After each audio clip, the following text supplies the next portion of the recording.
할렐루야, 안녕하세요. 대전침례교회 명성 목사입니다. 3월 9일 오늘 함께 나누실 말씀은 야고보서 3장 1절에서부터 10절까지 말씀이 되겠습니다. 제가 봉독하고 함께 말씀 나누겠습니다. 내 형제들아, 너희는 선생된 우리가 더 큰 심판을 받을 줄 알고 선생이 많이 되지 말라.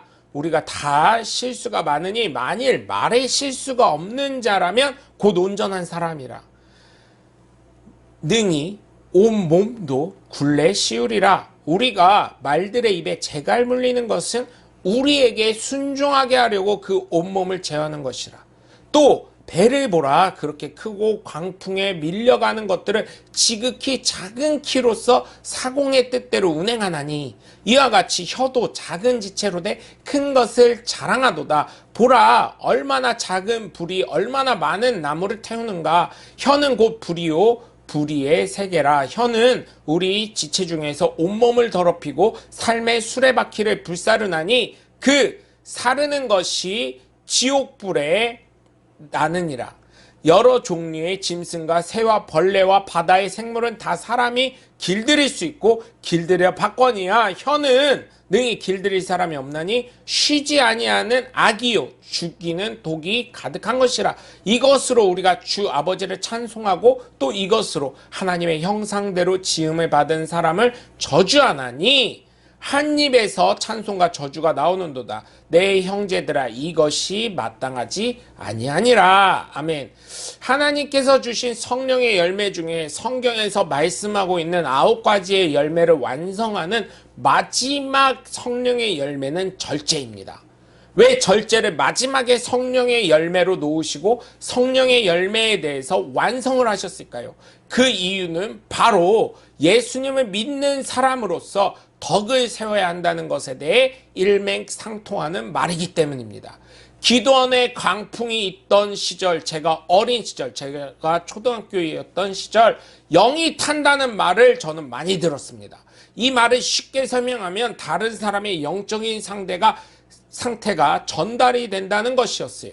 그래서 영적으로 더러우면 휴지를 둘둘둘둘 말아가지고 웩웩거리면서 토하는 모습을 보았습니다.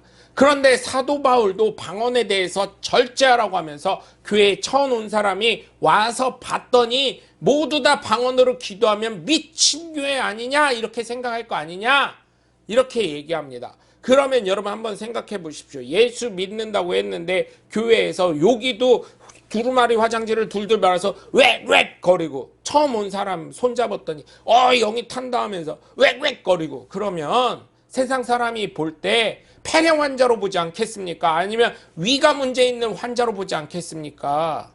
그러면 예수 그리스도를 만나면 병이 치료되고 귀신은 떠나가고 그렇다고 했는데 오히려 여기로 왔더니 오히려 기도했다는 사람이 신령하다는 사람이 영적인 능력이 많다는 사람이 웩웩거리면 그게 능력 있는 사람으로 보겠습니까? 성령의 열매엔 9가지 열매엔 절제가 있는데 절제하지 못한 사람들이죠. 무식한 사람들인 것입니다.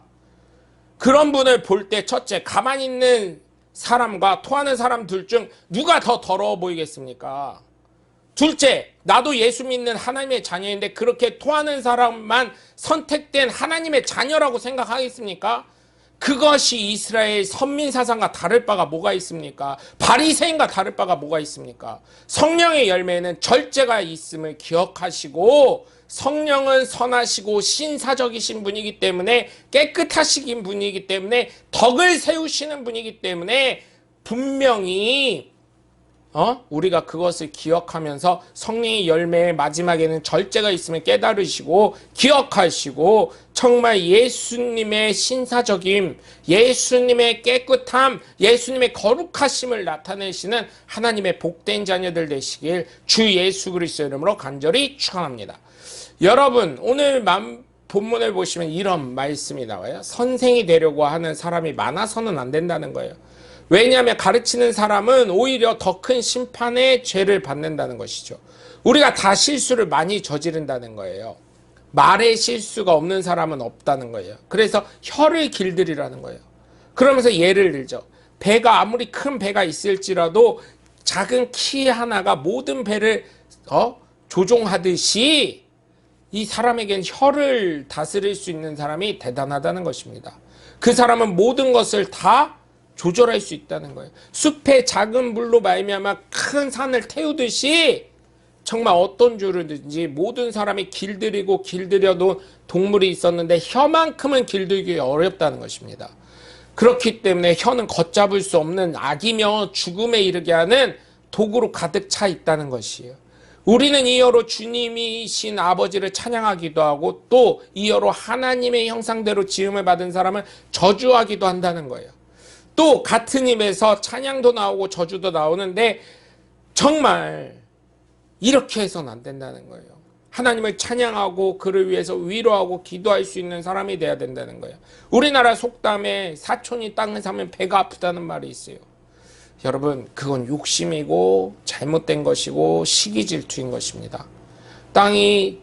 사촌이 땅을 사서 배가 아플 게 아니라 하나님 나에게도 그런 물질을 축복을 주시고 나에게도 그런 사람을 붙여주시고 하나님 나에게 그런 능력을 주시옵소서 해가지고 기도할 때 하나님 나에게 영권 주시옵소서 하나님의 크고 비밀한 것을 알려주신다고 예레미야 33장 3절에 말씀하고 계시잖아요. 또한 하나님 인권을 주시옵소서. 왜? 이런 정보들은 내가 습득할 수 있는 게 아니에요. 많은 사람들, 아는 사람들을 통해서 정보라는 것은 내가 알지 못하는 전문 분야에 있는 사람들을 얻어야 잘 될 수 있는 거잖아요. 세 번째로는 하나님 그것을 다 섭렵할 수 있는 건강과 물질을 주시옵소서 이렇게 기도해야 되는 거예요. 그래서 여러분 정말 제가 부탁을 드려요. 하나님께 늘 영광 돌리기 위해 우리는 절제된 삶을 살면서 정말 하나님께 영권, 인권, 물권을 구하시는 하나님의 복된 자녀들 되시길 주 예수 그리스도의 이름으로 간절히 축원합니다. 나의 생각입니다. 1번, 나는 나의 혀를 어떻게 사용하고 있다고 생각하시나요? 2번, 나는 내 입을 가지고 하나님을 찬양하는 시간이 많은가요? 아니면 세상의 발언을 많이 하나요? 3번, 나는 예수 그리스도를 믿는 사람으로 어떠한 절제가 필요하다고 생각하시나요? 여러분 오늘도 함께 해주셔서 감사하고요. 여러분의 삶 가운데 하나님의 놀라우신 은혜와 권능의 놀라운 축복이 넘쳐나시길 주 예수 그리스도의 이름으로 간절히 축원합니다. 저는 대전 침례교회 명성 목사였습니다. 감사합니다. 샬롬.